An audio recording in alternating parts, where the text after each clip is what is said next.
방금 소개받은 대로 여의도 침례교회는 제 모교인데요.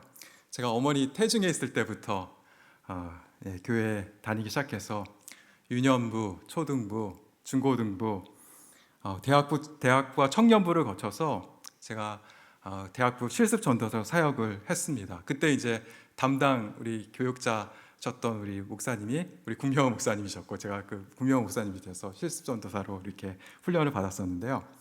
그래서 실습 전도사로 사역을 마치고 미국으로 유학을 떠나기 전까지 29년을 몸담았던 우리 여의도 침례교회가 제 모교회입니다. 그때 뭐 중고등학교 때 또 대학 청년부 때 저를 지도하셨던 우리 집사님들, 지금은 다 장로님, 권사님 되셔서 계시고, 그리고 또 저희 선후배, 동기, 지금 또 집사가 돼가지고 우리 교회에서 열심히 이렇게 사역하는 모습을 보며 제가 참 감사한 마음입니다. 제 아내도 제가 여기서 만났고, 그리고 또 공부를 마치고 제가 귀국해서는 또 이렇게 협동 목사로 이렇게 섬기고 있습니다. 지금 학교에서는 역사 신학을 지금 강의를 또 하고 있습니다. 오늘 이렇게 귀한 강단에서 말씀을 전할 기회를 주신 하나님께, 또 국명호 담임 목사님께, 그리고 성도 여러분들께 진심으로 감사를 드립니다. 오늘은 사순절 기간 중에서도 예수님께서 십자가의 고난을 받으시는 성금요일입니다. 작은 새끼 나귀를 타고 예루살렘에 입성하셨던 예수님은 이제 오늘 우리의 죄와 허물을 담당하기 위해서 유대인들과 로마인들에게 갖은 모욕과 고난을 받으시고 갈보리산의 십자가에 달리십니다. 그리고 우리의 죄를 사하시기 위해서 마지막 피 한 방울, 물 한 방울까지 다 쏟으시고 십자가에 달려 돌아가십니다. 십자가, 사랑하는 성도 여러분, 십자가의 의미가 무엇입니까? 복잡하게 생각할 것이 없습니다. 십자가의 의미는 아주 단순합니다. 십자가는 내가 너를 위해서 죽는다는 것을 의미합니다. 너를 살리기 위해 내가 대신 죽는 사랑, 이것이 십자가의 사랑인 것이죠. 오늘 십자가에서 달려 돌아가신 예수님은 이 십자가 사건을 통해서 내가 너를 이만큼 사랑한다, 너를 살리기 위해서 내가 죽었다 라고 우리에게 말씀하여 주시는 것입니다. 그런데 이러한 십자가의 사랑은 예수님뿐만 아니라 우리보다 앞서 살아간 여러 믿음의 선배들에게서도 찾아볼 수 있습니다. 많은 믿음의 선배들이 예수님의 십자가의 사랑을 깊이 경험했고, 그 사랑에 감동해서 자신들도 예수 그리스도의 십자가의 사랑을 실천하는 작은 예수의 삶을 살게 되었던 것입니다.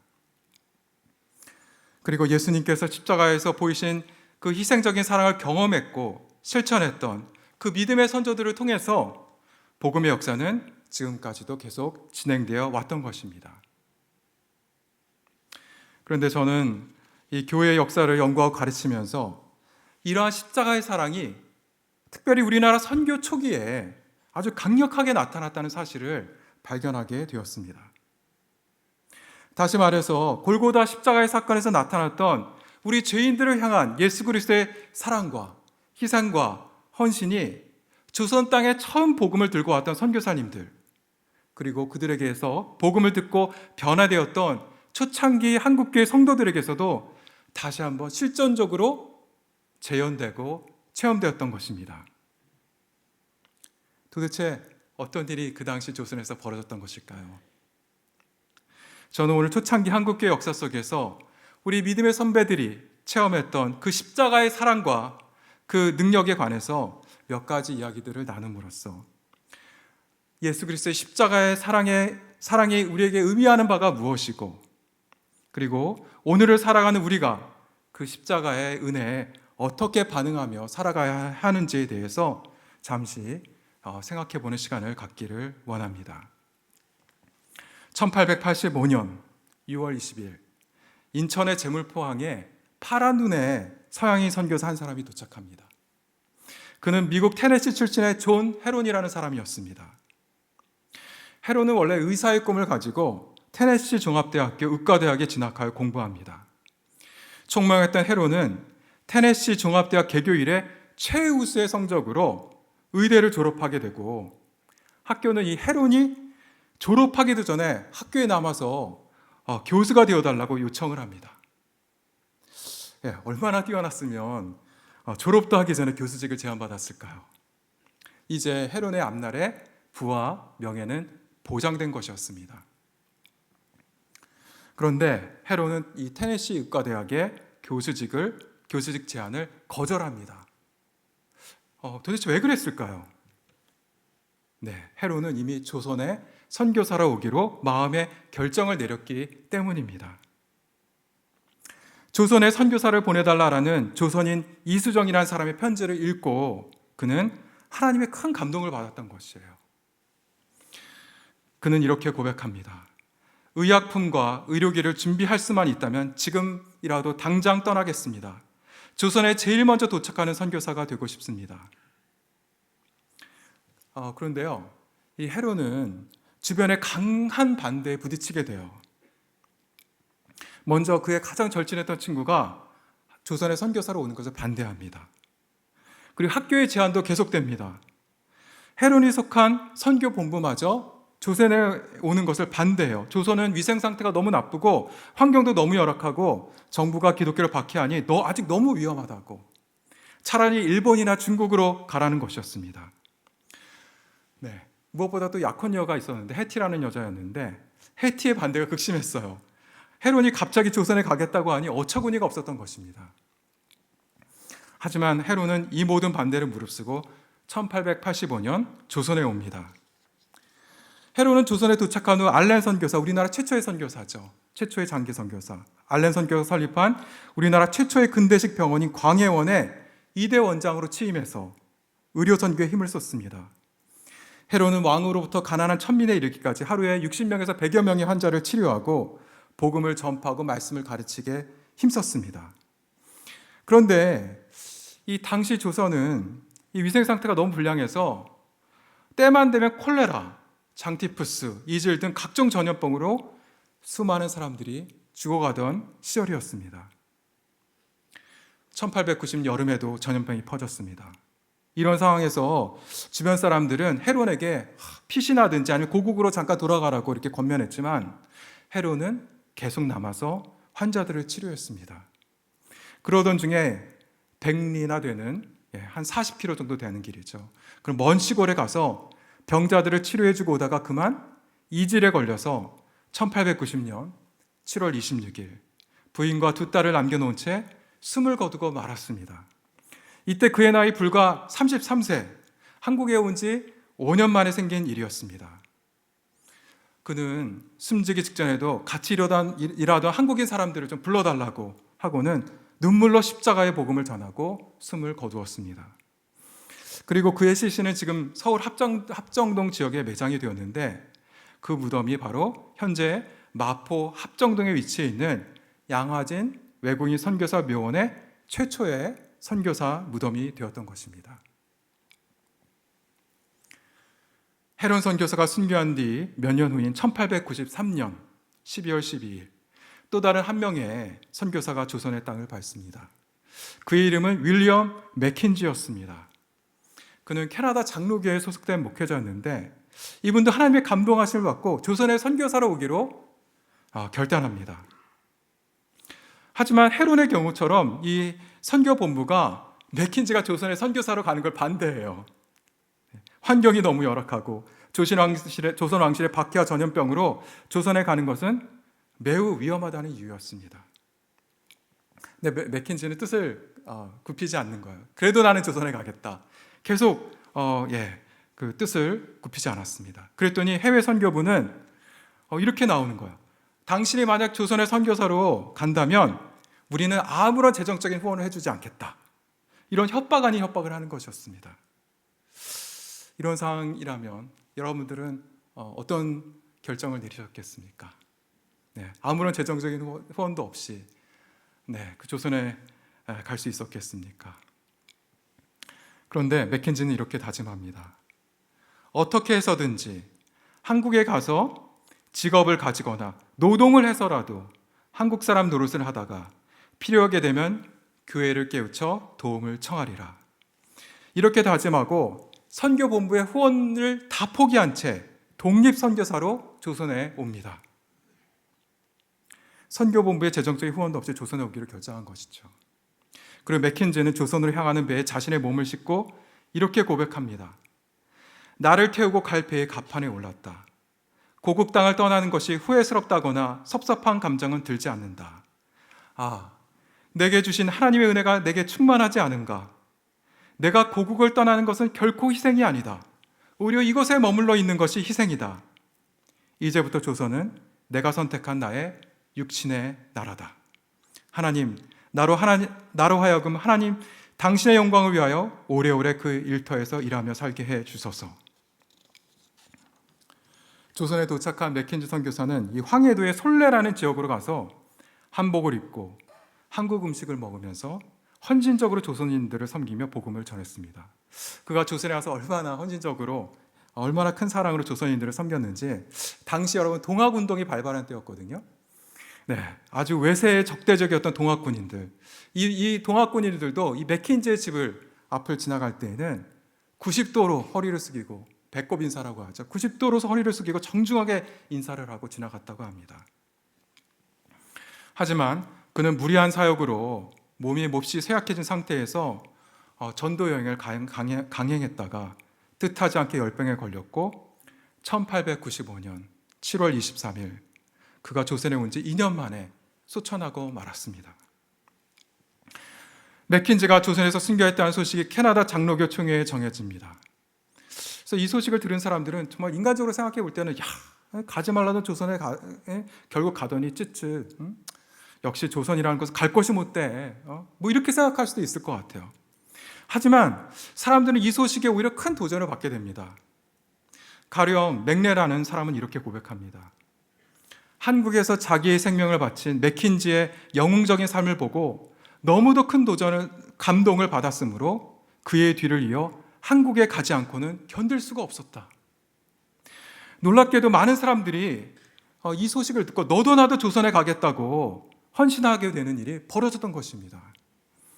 마침내 맥킨지가 조선에 가는 것을 반대했던 이 캐나다 장로교 총회도 1897년 아예 교단적으로 한국 선교를 하기로 결정을 내리고 1898년 9월 8일에 푸트, 맥레, 그리고 그리어슨 이상의 세 사람을 조선에 이렇게 파송하게 되는 것이죠. 그리고 이후 8.15 해방 전까지 약 100여 명의 캐나다 선교사가 입국해서 조선에서 사역을 하게 되었습니다. 맥킨지 선교사가 한국에 오기 1년 전인 1892년 6월 21일 우리나라에서는 최초의 서양식 결혼식이 열렸습니다. 결혼식의 주인공은 1891년 조선의 선교사로 입국한 윌리엄 제임스 홀과 로제타 홀 선교사의 결혼식이었습니다. 제임스 홀과 로제타, 이 두 사람은 해론처럼 의학도였습니다. 그런데 이 로제타는 여자 의사를 조선에 좀 보내달라는 내한 선교사대의 어떤 글을 읽고 우리 민족을 마음에 품게 되는 것이에요. 이때 제임스 홀은 로제타와 같은 병원에서 인턴으로 일하고 있었는데 로제타와 사랑에 빠지게 되었습니다. 그리고 어느 날 제임스 홀은 로제타에게 프로포즈를 합니다. 그런데 이 로제타가 제임스 홀의 프로포즈를 거절해요. 왜 그랬을까요? 제임스 홀은 중국에 의료 선교사를 가기 원했는데 로제타는 조선에 오기를 원했던 것이죠. 결국에 어떻게 합니까? 제임스 홀이 선교지를 바꿔서 조선에 오기로 하고 두 사람은 결혼을 약속하게 되었던 것이었습니다. 제임스 홀이 의학 박사학위를 받은 후 두 사람은 조선에 와서 특별히 평양에서 선교 사역을 시작을 합니다. 두 사람은 아픈 사람들을 치료하며 열심히 복음을 전했습니다.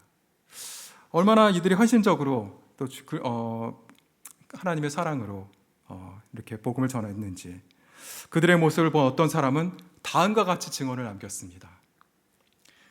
평양 시료소에서 닥터 홀의 생활은 그 자체가 설교였다. 그 사람의 생활 그 자체가 설교였다. 저도 나중에 한번 이런 이야기를 들으면 얼마나 좋을까 생각을 해봅니다. 그런데 1894년 우리나라에서 청일 전쟁이 발발합니다. 다른 사람들 다 이게 피난 가는 위기의 상황이었습니다. 그런데 제임스 홀은 이 가족들만 서울에 보내고 자신은 남아서 아픈 환자들과 부상병들을 치료하는데 최선을 다하는 것이에요. 그러다가 안타깝게도 제임스 홀은 발진 티푸스에 감염이 되어서 1894년 11월 24일에 한국에 온 지 3년 만에 만삭이 아내 로제타와 아들 셔우드를 남기고 소천에서 바로 헤론 선교사 옆에 안장되게 되었습니다.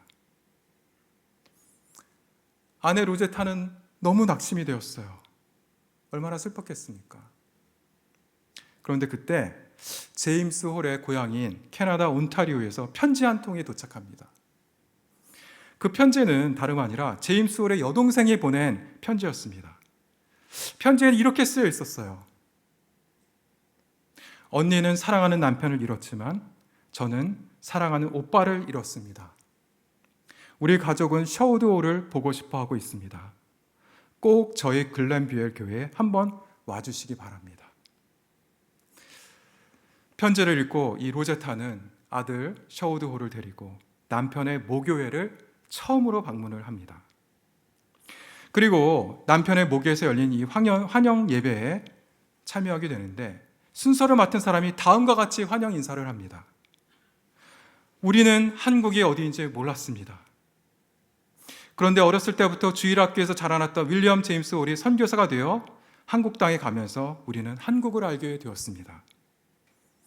비록 우리 선교사님은 하늘나라로 가셨지만 우리는 당신과 당신의 아들과 당신 딸의 미래를 다 책임질 것입니다. 이렇게 성도들의 따뜻한 사랑의 환대와 또 이런 감동적인 환영사, 로제타는 큰 감동을 받게 되었어요. 특별히 로제타는 자신을 후원했던 이 글렌뷰엘 교회가 성도들이, 제가 사진을 봤는데 제가 PPT를 준비하지 않았지만 한 20-30명 모이는 작은 교회였다는 사실도 알게 됩니다. 로제타는 하나님께 이렇게 고백합니다.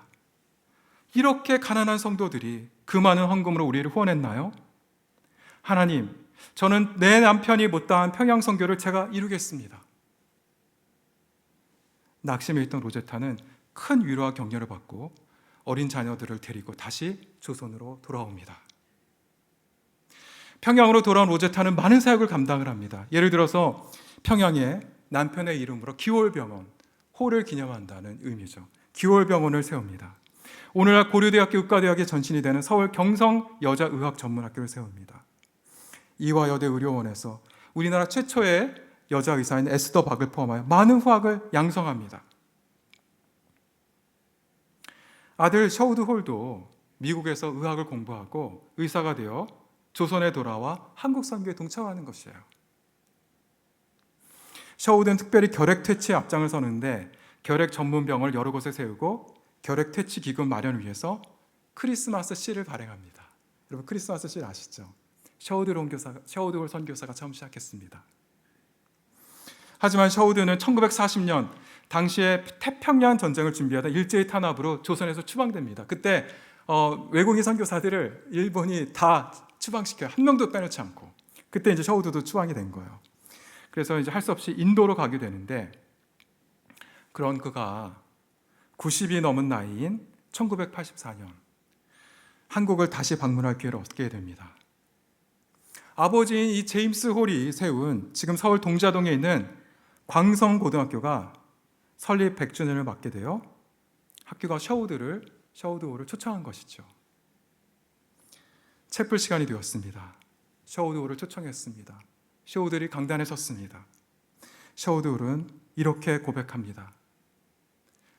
저는 한국을 여전히 사랑합니다.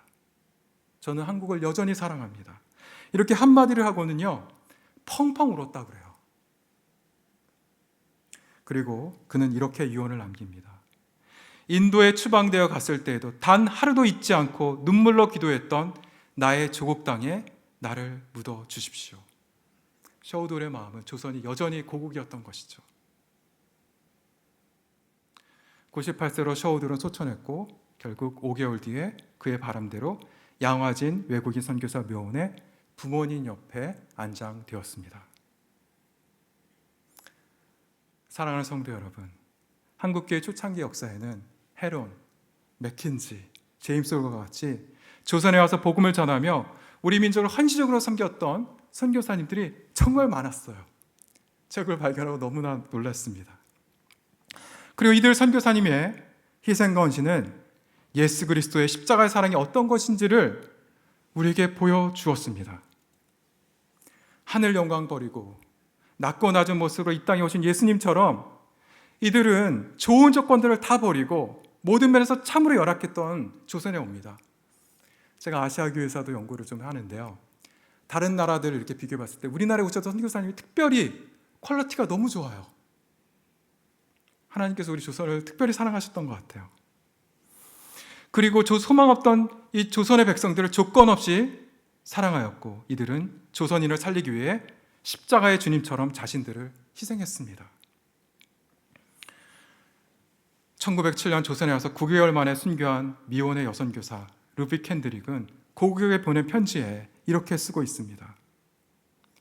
만일 내게 줄 수 있는 1000개의 생명이 있다면 모두 조선을 위해 바치렵니다.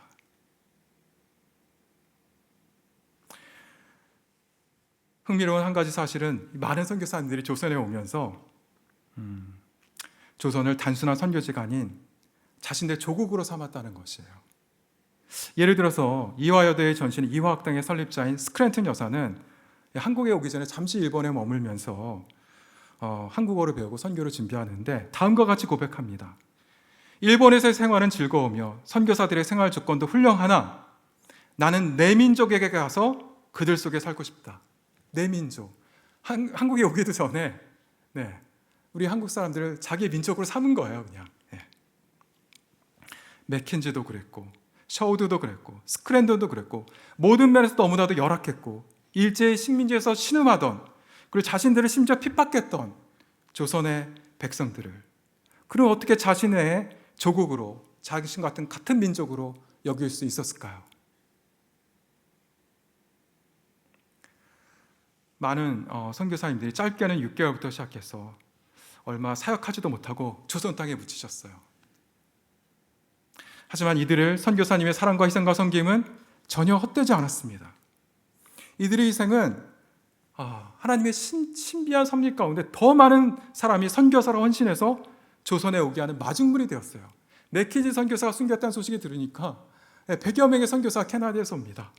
조셉 데이비스라는 선교사가 와서 6개월 만에 소천을 하는데, 호주에서 그 소식을 듣고 그가 속한 교단에서 120명의 젊은이들이 자원해서 선교사로 해방 전까지 와서 사역을 하게 되는 것이죠. 이런 일들이 벌어지는 거예요.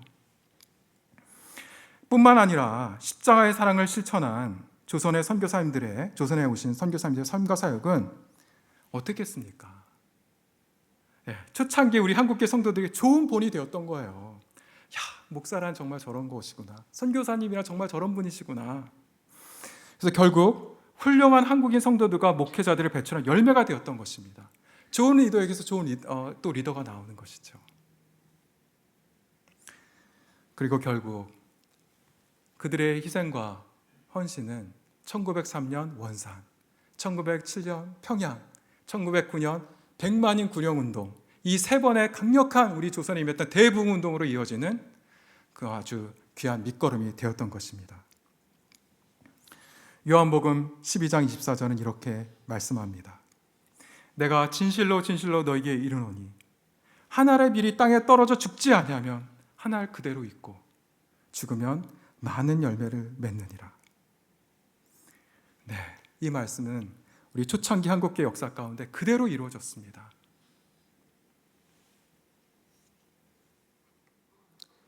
사랑하는 성도 여러분, 오늘 본문에서 사도 바울은 그러나 내게는 우리 주 예수 그리스도의 십자가 외에 결코 자랑할 것이 없으니 라고 고백합니다. 그는 지금 자신이 거둔 사역의 열매를 자랑한다고 말하지 않습니다. 사도로서 그의 지위와 명예를 자랑한다고 말하지도 않습니다. 바울은 그의 자랑이 오직 예수 그리스도의 십자가라고 고백합니다. 저와 여러분의 자랑은 무엇입니까? 사랑하는 성도 여러분, 갈라디아 6장 14절 바울의 고백이 우리의 고백이 되어야 할 줄로 믿습니다. 바울은 십자가가 복음의 핵심임을 알았어요. 우리 죄를 위해 십자가에 돌아가신 예수 그리스도, 너를 살리기 위해 내가 죽는다는 예수 그리스도의 십자가의 사랑이 있었기에 오늘 우리가 있는 것입니다.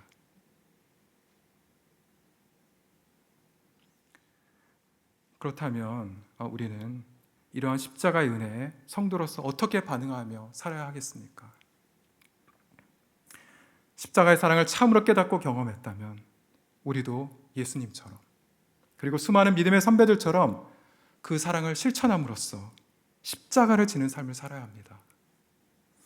예수님께서는 아무든지 나를 따르려거든 자기 십자가를 져야 한다고 말씀하십니다. 이것이 참된 제자도예요. 사랑을 받기만 하고 베풀고 나눌 줄 모르는 것은 미성숙한 사람의 특징입니다. 어쩌면 요즘 우리 한국교회의 위기는 우리가 하나님께 받기는 원하지만, 성공해서 높은 자리에 가기는 원하지만 낮은 자리에서 베풀고 나누고 섬기는 것을 원하지 않기 때문인지도 모르겠습니다. 십자가 없이 부활의 영광만 누리고자 하는 것이 우리의 모습은 아닙니까? 중세시대의 교회가 왜 그렇게 타락했습니까? 중세에는요, 많은 이 십자가 조각물들이 만들어져서 교회에 이게 장식이 되었습니다. 그런데 어느 때인가부터 이 십자가의 조각물들을 보면, 자세히 보면 예수님께서 십자가에서 가시면류관을 쓰고 달려 계시는 것이 아니라 십자가에서 황금 왕관, 황금 면류관을 쓰고 있는 모습으로 조각된 것을 보게 돼요. 이것이 의미하는 바가 무엇이겠습니까? 나 하나 제대로 살아가기도 쉽지 않은데 십자가를 지고 다른 사람을 위하여 희생적인 사랑을 실천하는 것은 참 어려운 일인 것 같습니다. 때로는 그것 때문에 예수님처럼, 그리고 우리 신앙의 선배들처럼 내 것을 포기하고 손해를 볼 수도 있습니다. 미련하다고 조롱과 수치를 당할 수도 있습니다. 오해를 받고 반대를 만나고 핍박과 박해를 받을 수도 있습니다. 어렵습니다. 네. 하지만 여러분, 이거 아십니까? 십자가 고난 뒤 우리 주님은 부활하셨습니다. 우리도 십자가를 질 때 예수 그리스도의 부활의 영광에 동참할 것입니다. 십자가 없이는 부활이 없는 거예요. 많은 믿음의 선배들이 그러했듯이 우리가 십자가를 질 때 우리도 많은 열매를 맺게 될 것입니다. 사랑하는 성도 여러분, 우리가 오늘 져야 하는 십자가는 온 인류의 죄를 짊어지신 예수 그리스도의 십자가 같이, 또는 모든 것을 내려놓고 조선에 와서 자신들의 생명까지 희생해 가면서 복음을 전했던 이 선교사님들이 졌던 십자가 같이 그렇게 거창한 것은 아닐지 모르겠어요. 하지만 오늘 우리의 삶과 사역의 현장에서 행하는 이 작은 순종, 작은 섬김, 작은 희생이, 특별히 잃어버린 영혼들을 위한 우리의 기도와 작은 사랑의 실천이 바로 예수님이 말씀하신 십자가를 지는 것이고, 많은 신앙의 성배들이 앞서 본을 보였던 십자가의 영성을 따라가는 길인 줄 믿습니다. 네, 십자가는 지는 것은 어렵습니다. 예수님도 십자가를 지기 위해서 겟세마네 동산에서 땀방울이 핏방울이 되도록 기도하셔야 했습니다. 하지만 처음에는 내가 십자가를 지고 갔지만 나중에는 십자가가 나를 지고 갔다라는 말이 있습니다. 힘들더라도 오늘 여러분들이 지고 가는 십자가가 언젠가는 천국 가는 다리가 되어서 여러분들을 짊어지고 간 날이 있을 것입니다. 오늘도 예수님께서 날 위해 주신 그 십자가를 기억하고 이제는 내가 져야 할 내 몫의 십자가를 기쁘게 지고 예수님을 따라가는 저와 여러분 되기를 주님의 이름으로 축원드립니다. 기도하겠습니다.